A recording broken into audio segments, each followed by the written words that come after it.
If you're looking for a real deep dive into military adaptability, logistical challenges, and just incredible turnarounds, then you definitely come to the right place. Welcome back. Today, we're getting into the North African campaign.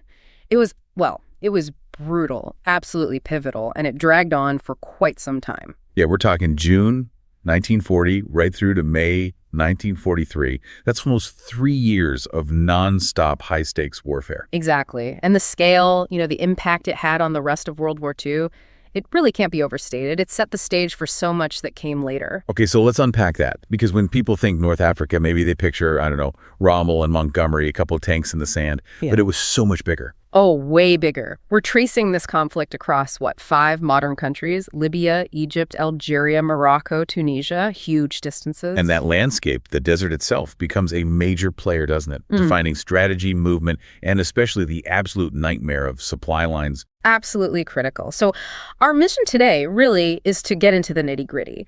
The commanders, the key battles, the logistics, yes, but also why winning here was so foundational for the Allies. Right, how it secured the Mediterranean and basically unlocked the door to Europe. Precisely. And we need to look at who was involved.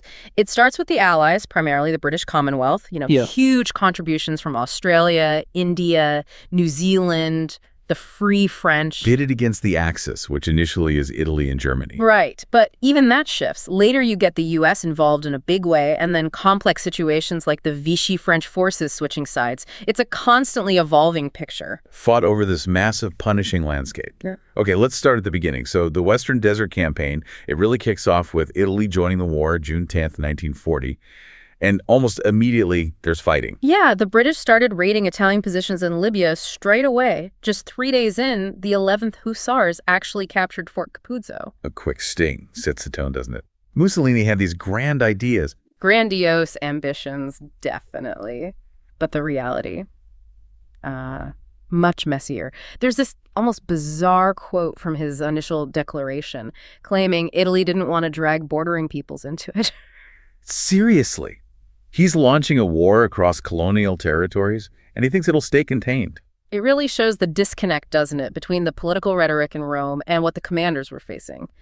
So Marshal Graziani gets the order, invade Egypt. Right, September 1940. They push forward. To Sidi Barrani, and then they just stop. They halt. And this is key. It wasn't really because of fierce British resistance at that point. It was logistics, wasn't it? They literally couldn't keep going. Exactly. The Italian 10th Army had 10 divisions, sure, but their transport was completely inadequate. They just didn't have enough trucks, enough fuel, enough water to supply a deep push into the desert. So they dig in. Fortified camps, waiting for supplies that are barely trickling through. And that pause, that vulnerability, is exactly what General Wavell and the British Commonwealth forces needed. It opened the door for Operation Compass. Compass. December 1940. This has to be one of the most audacious counterattacks of the war. Stunning is probably the right word. You've got about 36,000 Allied troops facing elements of a much larger Italian army, maybe 10 divisions on paper. So heavily outnumbered. How did they pull it off? Tactical genius, really? Speed, surprise, and exploiting Italian weaknesses.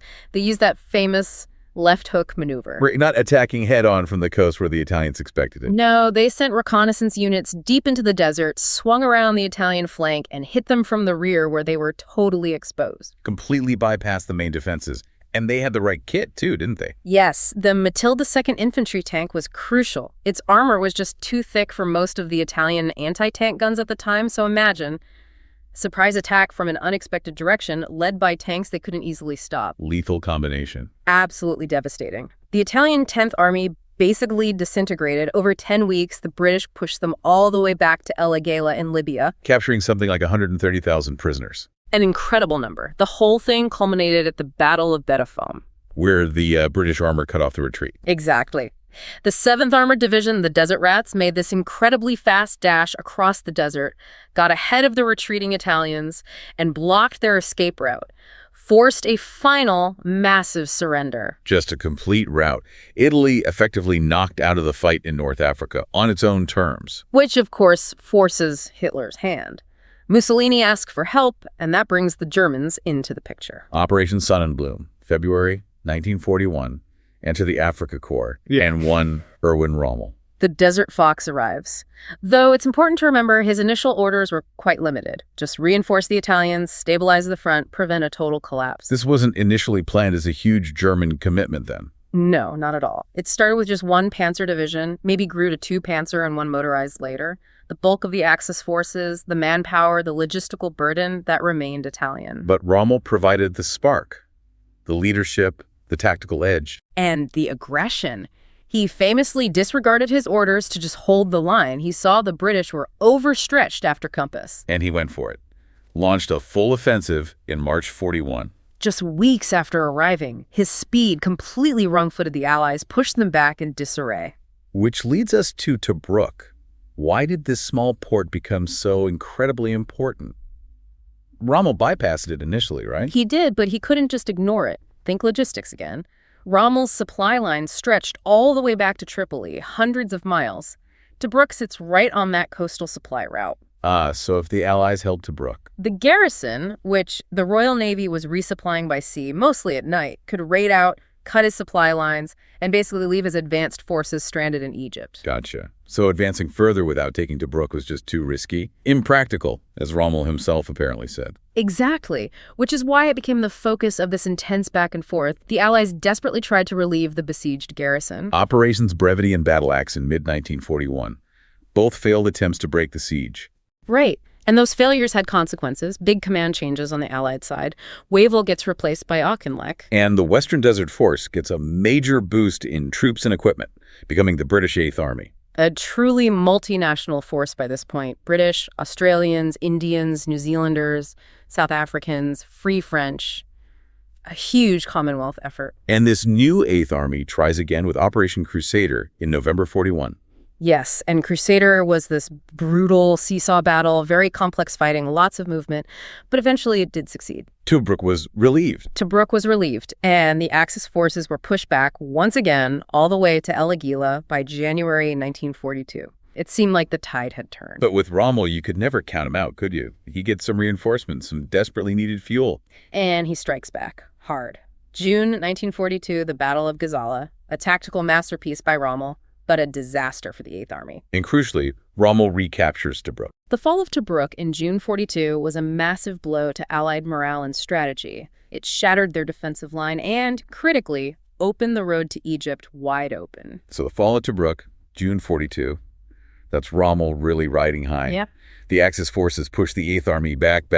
Relentlessly eastward, across the Egyptian border, they get incredibly close to Alexandria, just 90 miles away by July 1942. This must have been panic stations for the Allies. Alexandria, the Suez Canal. The whole British position in the Middle East is suddenly at risk. It was the absolute crisis point. Rommel's forces were exhausted too, though. Their supply lines were stretched to breaking point again, and that desperate Allied stand finally halting the advance, that was the First Battle of El Alamein. A brutal battle of attrition that basically ground Rommel to a halt. But even though Auchinleck stopped him, the pressure from London was immense. Yeah, the command change carousel spins again. Auchinleck, despite stabilizing the front, is out. General Harold Alexander comes in as the overall commander in the Middle East. And for the Eighth Army itself, there's that tragic incident. William Gott is appointed commander. But his plane is shot down and he's killed almost immediately, which leads to the appointment of Lieutenant General Bernard Montgomery. Monty. And his arrival marks a real shift in approach, doesn't it? Yeah. He's the polar opposite of the sort of dash and gamble style. Completely different. Montgomery arrives and basically says, "We are not attacking until we are absolutely ready." He demanded time to train, reorganize, build up overwhelming material superiority. Patience is a weapon. He focuses on morale, drills, and just waiting for the tanks, guns, and planes to pour in from Britain and the U.S. Exactly. While he's doing this, the Axis try one more push at El Halfa in late August, early September. Another attempt to break the El Alamein line. But it fails. Montgomery's defenses are too strong, and Rommel just doesn't have the fuel for maneuver warfare anymore. Which sets the stage perfectly for Montgomery's big moment. The Second Battle of El Alamein, kicking off in late October 1942. This is the one everyone remembers. The turning point. It really was. Montgomery's planning was incredibly detailed. He waited until he had roughly a 2-to-1 advantage in tanks and aircraft. His goal wasn't just to push the Axis back. It was to destroy the Panzer Army Africa. How did he approach the attack? It wasn't just a simple frontal assault, was it? No, it was carefully orchestrated. First, there were the minefields, the Devil's Gardens, designed to channel the Axis armor. Then the attack itself. Operation Lightfoot, the infantry assault to clear paths through the mines. Followed by Operation Supercharge, the armored breakout. Right. He basically forced Rommel to commit his limited armored reserves piecemeal, then ground them down with superior numbers and firepower. It was methodical, almost industrial warfare. And the result was decisive. It led to that famous quote often attributed to Churchill. Before Alamein, we never had a victory. After Alamein, we never had a defeat. A bit hyperbolic, perhaps, but it captures the massive psychological impact. It felt like the tide had truly finally turned. It had. The Axis were broken. They began that long fighting retreat westward across Libya. Tripoli eventually fell to the 8th Army in mid-January 1943. But while Montgomery is chasing Rommel across the desert, something huge is happening far behind the Axis lines. Operation Torch, November 1942. The Anglo-American landings in French North Africa, Morocco and Algeria. A second front in Africa. This was a really big strategic move. Huge, and politically very complex. It was partly a compromise. The U.S. wanted to fight Germans somewhere, and a cross-channel invasion wasn't feasible yet. Torch allowed U.S. troops to engage the Axis, secured North Africa, and, importantly, took pressure off the Soviets. Right, that detail about the transport planes needed for Stalingrad being diverted to North Africa for Torch, that's significant. Absolutely. It had a direct impact on the Eastern Front. But getting Torch approved wasn't easy. High-level disagreements, especially from the U.S. military leadership. General Marshall and others wanted to focus everything on invading Northern Europe sooner rather than later. They saw Torch as a diversion. It actually took a direct order from President Roosevelt, one of only two he gave directly to the military during the war, to make Torch happen. Shows you the strategic priority placed on clearing North Africa first. Definitely. But executing Torch, that brought its own set of problems. Mainly dealing with the Vichy French authorities who controlled Morocco, Algeria, and Tunisia at the time. The Allies kind of hoped they wouldn't resist much, right? That was the hope, but it wasn't the reality everywhere. In Oran and Morocco, the Vichy French forces put up a surprisingly stiff, bloody fight.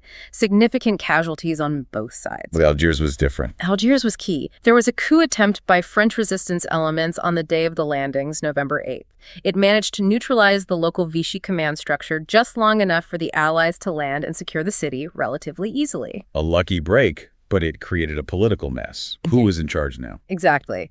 Generals Eisenhower and Clark had to negotiate quickly. They ended up making a deal with Admiral François Darlan, the Vichy commander-in-chief. A very controversial figure, Darlan. Highly controversial. But the deal was pragmatic.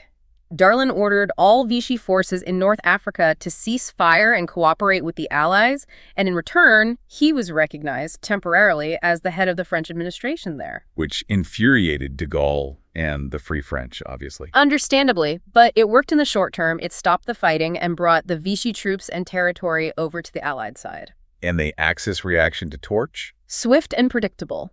They immediately occupied the rest of Vichy France, Caisse-Anton. They also tried to grab the French fleet at Toulon, but the French managed to scuttle most of it before the Germans got there. So Torch succeeds, Vichy North Africa joins the Allies, and now the stage is set for the final showdown in Tunisia. Right, so with the Allies landing in the west, Torch and the 8th Army advancing from the east after El Alamein, Tunisia became the Axis's last stand in Africa. They knew they had to hold it. And they reacted fast, didn't they? Pouring troops in. Incredibly fast. They shipped in reinforcements, about 1 German and 5 Italian divisions, very quickly, trying to establish a strong defensive position before the Allies could converge. They filled the gap left by the Vichy forces, switching sides. And initially, the Allied advance into Tunisia from the west, the British First Army coming from Algeria, it kind of bogged down. It did. They ran into serious problems. Logistics were tough again, long supply lines. But critically, in those early stages, the Axis had air superiority over the Tunisian battlefield. Because the Allied airfields were too far back. Exactly. The Luftwaffe could operate much more effectively, hitting Allied columns, providing close air support. It really stalled the First Army's push towards Tunis. They got close, within maybe 30 kilometers, but couldn't break through initially. And this is where the newly arrived American forces get their harsh introduction to desert warfare against experienced German troops. Kasserine Pass. Kasserine, February 1943, a real baptism by fire for the U.S.'s Second Corps. Rommel saw an opportunity and launched a spoiling attack. And it worked. It was a significant setback for the Americans. It was. The U.S. forces were relatively inexperienced, their command structure wasn't quite clicking yet under General Fredendall, and Rommel's veterans just outfought and outmaneuvered them in several engagements around the pass. Fredendall's deployment was criticized, wasn't it? Spreading his forces too thin. Yes, units were dispersed, couldn't support each other effectively. Rommel exploited that brilliantly with combined arms tactics, tanks, infantry, artillery working together.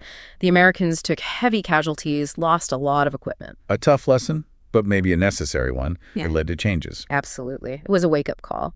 Fredendall was replaced by George Patton, actually, for a time, and there was a major overhaul of U.S. training, doctrine, and leadership in theater. Kasserine was Rommel's last real tactical victory in Africa, though. Because the strategic situation was just becoming impossible for the Axis. By March 43, the pincer is closing. Exactly. Montgomery's 8th Army has pushed all the way from Egypt, bypassed the formidable Mareth Line defenses on the Tunisian border, and is now linking up with the Allied forces pushing from the west, the British First Army, the revitalized U.S. DC Corps, and French forces. 2 Allied armies squeezing the Axis into a smaller and smaller pocket. They were trapped, outnumbered, starved of fuel and supplies thanks to Allied air and naval power dominating the Mediterranean routes and facing overwhelming force on the ground.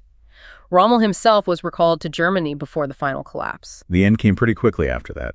Relatively. A final major Allied offensive launched in mid-April broke the remaining Axis lines.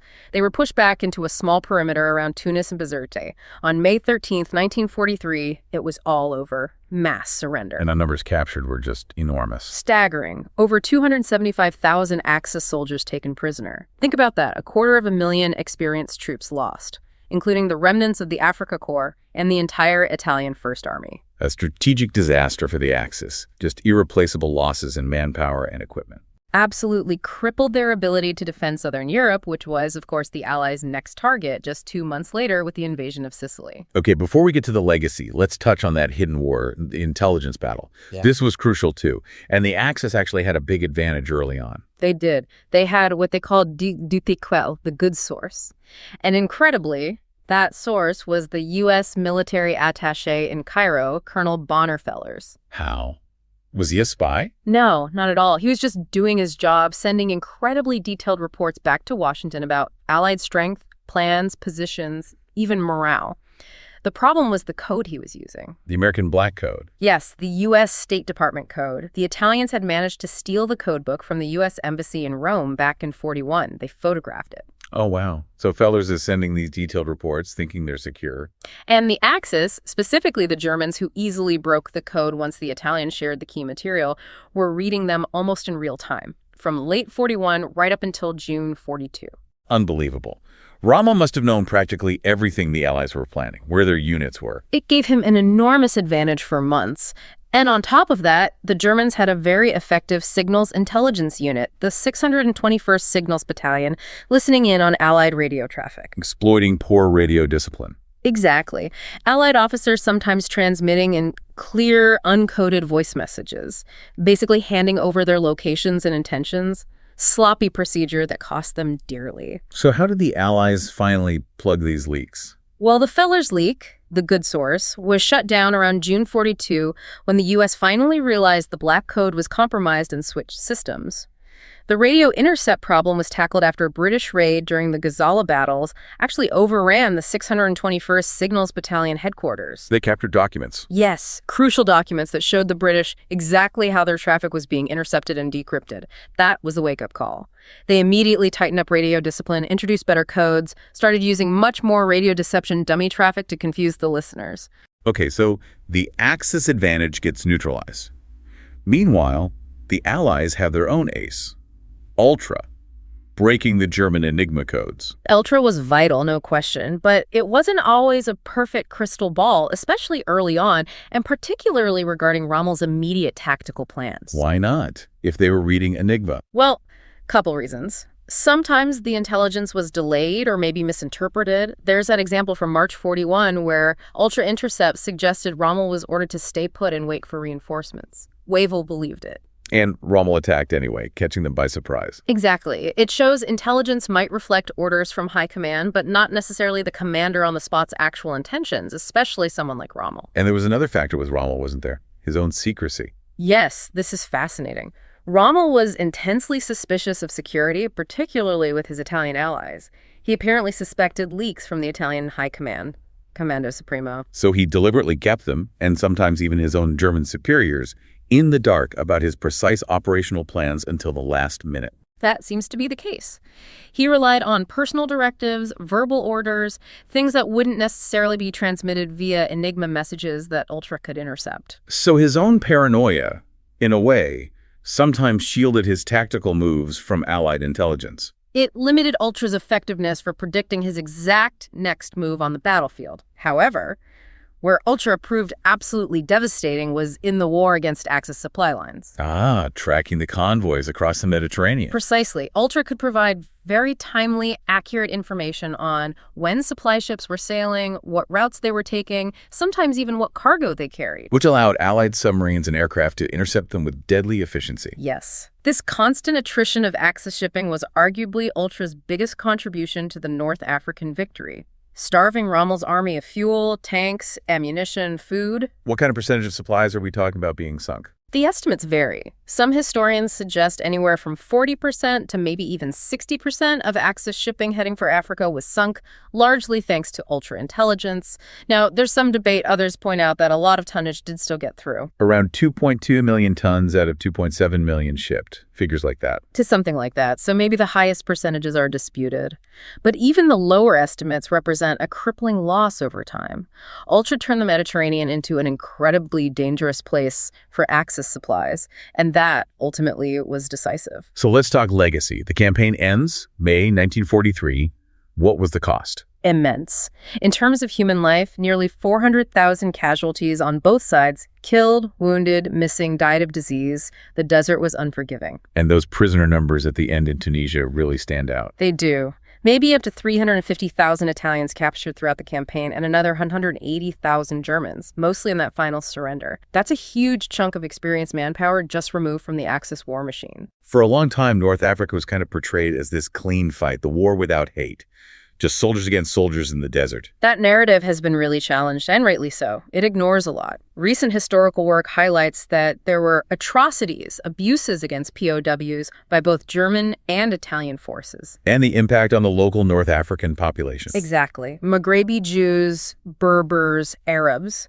They were caught in the middle of a war fought by colonial powers across their lands. There were abuses, exploitation, suffering that the old chivalrous desert war narrative completely overlooks. Important to remember that context. Yeah. But strategically, the Allied victory was unambiguous. Absolutely. It knocked Italy, Germany's main European ally, effectively out of the fight in Africa and paved the way for its eventual defeat. It secured the Mediterranean Sea as an Allied lake, vital for shipping and future operations. And it directly set up the next big move. The invasion of Sicily, Operation Husky, launched just 2 months later in July 1943. North Africa was the essential springboard for taking the fight back into Europe. Couldn't have happened without it. #tag outro.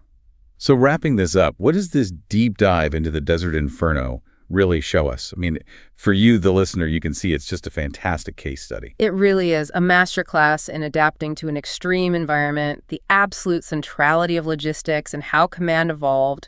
You see Wavell's initial successes, Auchinleck trying to hold the line, and then Montgomery's methodical, almost overwhelming approach. And that intelligence war piece is just fascinating. The Axis having this incredible early advantage with the Black Code. Totally unwitting advantage handed to them. But then you see how Ultra, even with its limitations in predicting Rommel's tactical flair. Right, because of Rommel's own secrecy and distrust of his allies. Exactly, that human element. His paranoia becomes a factor, but Ultra finds its true power in strangling the Axis supply lines. It didn't always win the battle, but it won the logistical war. Which demonstrates, I think, that in modern warfare, maybe trust or the lack of it between allies, between commanders and their own intelligence, is almost as important as the tanks and guns. That's a great point. Rommel's secrecy inadvertently helped him tactically sometimes, but the system Ultra targeted the supply system was ultimately more vulnerable. So here's a final thought to leave you with. Imagine if Rommel hadn't been so secretive.